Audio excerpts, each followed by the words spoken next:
मैं तो अखबारों में पढ़ रहा हूं और अखबारों में पढ़ने से मुझे तो ये लग रहा है कि यहाँ तक कि हरियाणा के बीजेपी के भी नेता खुश नहीं है, महाराष्ट्र की बीजेपी के नेता भी खुश नहीं, वो बोल नहीं रहे हैं। हाँ। लेकिन अखबारों में जो खबरें आ रही हैं, वो चाहे हिंदी का अखबार हो या अंग्रेजी का अखबार हो। सुनो भाई सुनो, अरे अक्लमंदी की बात सुनो, पहले समझा करो।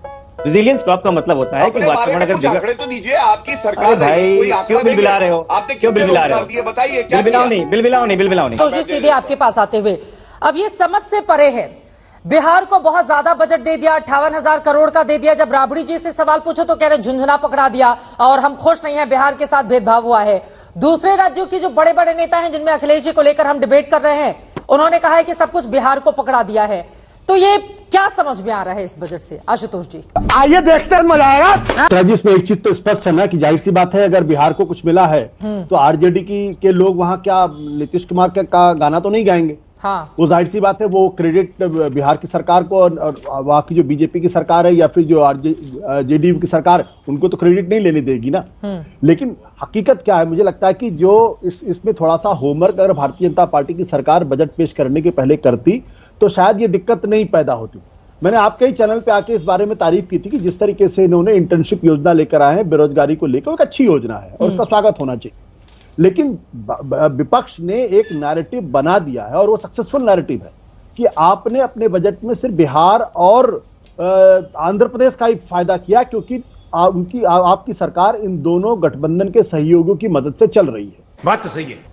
बाकी के राज्यों के मन में एक सवाल खड़ा हुआ है। आप देखिए, स्टालिन भी वही सवाल खड़ा कर रहे हैं, अखिलेश यादव वही सवाल खड़ा कर रहे हैं, हिमाचल प्रदेश के मुख्यमंत्री भी वही बात कर रहे हैं, सिद्धरमैया भी वही बात कर रहे हैं और साथ ही साथ तेलंगाना के मुख्यमंत्री भी वही बात कर रहे हैं। कांग्रेस के मुख्यमंत्रियों ने तो यहां तक कह दिया है कि वो नीति आयोग की बैठक में भी हिस्सा नहीं लेंगे।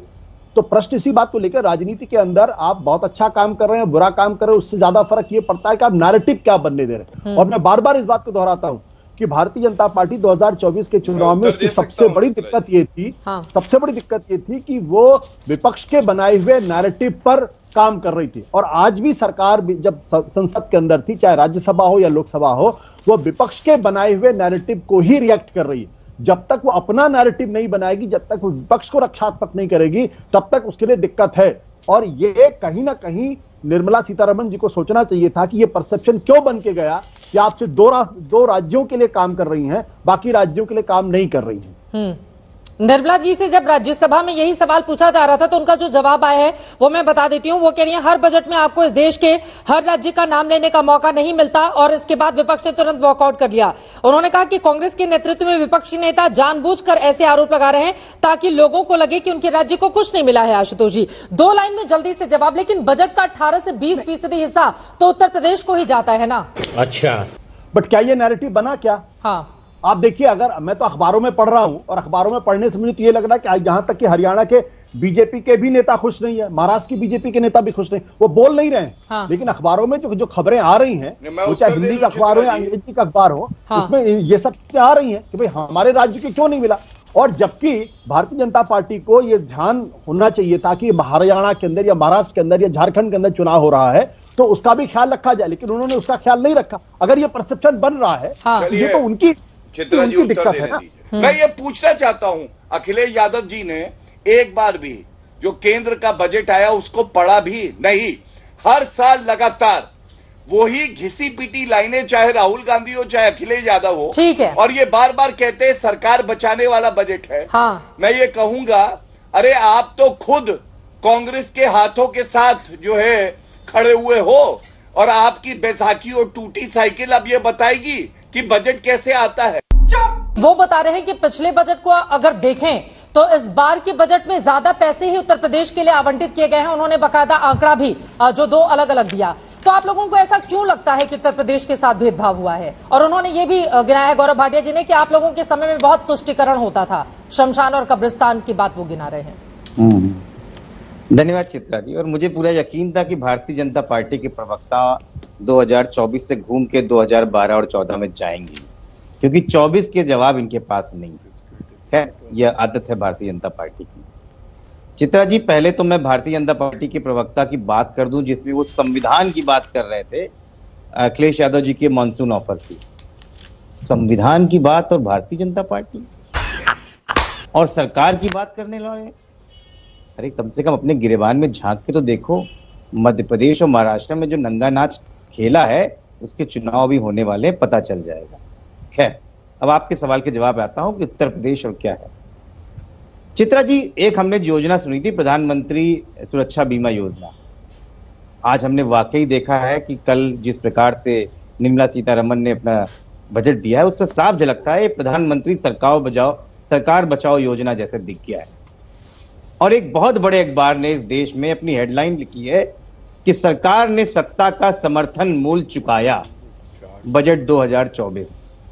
आप समझ सकते हैं कि आज जिस बात पे हम डिबेट कर रहे हैं और जो पूरा देश जान रहा है कि 58,000 करोड़ एक राज्य को दिया गया है, 19,000 करोड़ एक राज्य को दिया गया है, और पूरे बजट में कहीं भी जो भारतीय जनता पार्टी के मैनिफेस्टो, जो भारतीय जनता पार्टी की थीम थी, अयोध्या नगरी का नाम तक नहीं आया। तौबा तौबा तौबा, थारा मूड खराब कर दिया।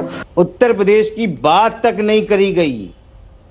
मैं भारतीय जनता पार्टी के प्रवक्ता और भारतीय जनता पार्टी की पूरी पार्टी को चैलेंज देता हूं, एक वो नई योजना बता दें जो उत्तर प्रदेश के लिए एक्सक्लूसिव आई हो। इनकी हिम्मत नहीं है, बोल सकते हैं, क्योंकि 62 से गिर के 33 पे आए हैं।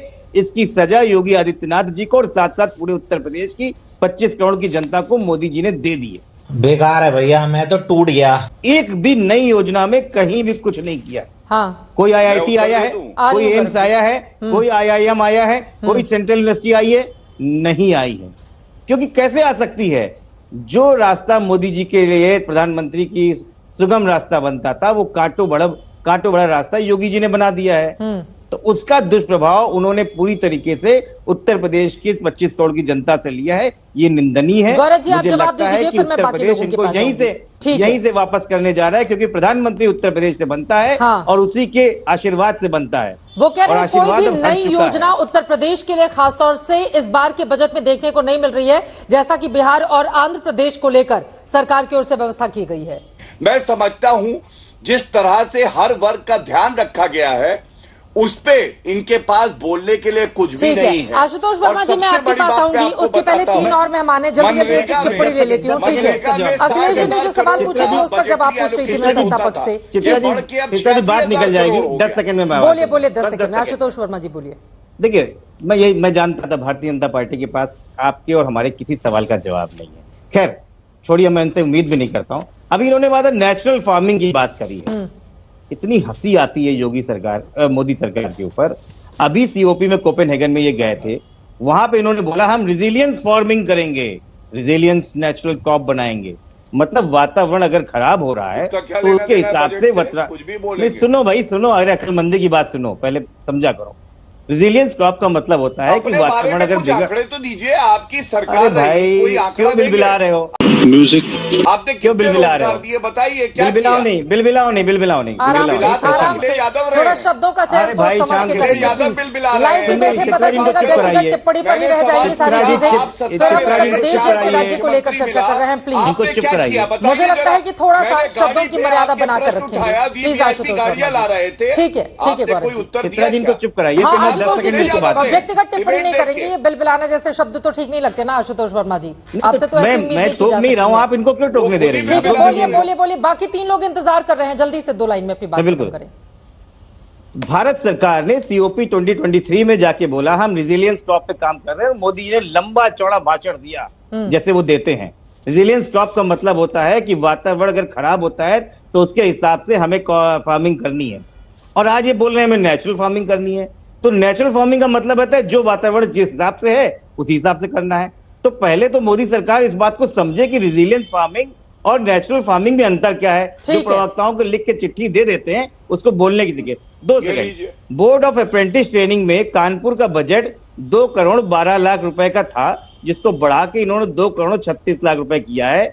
24 लाख रुपए बढ़ाए हैं। आपने धन्य कर दिया है, सारे युवाओं का वो बढ़ गया है। शिक्षा का बजट गिरा दिया है और सोना और सस्ता कर दिया। आप खुद सोचिए ये देश की सरकार कहां जा रही है।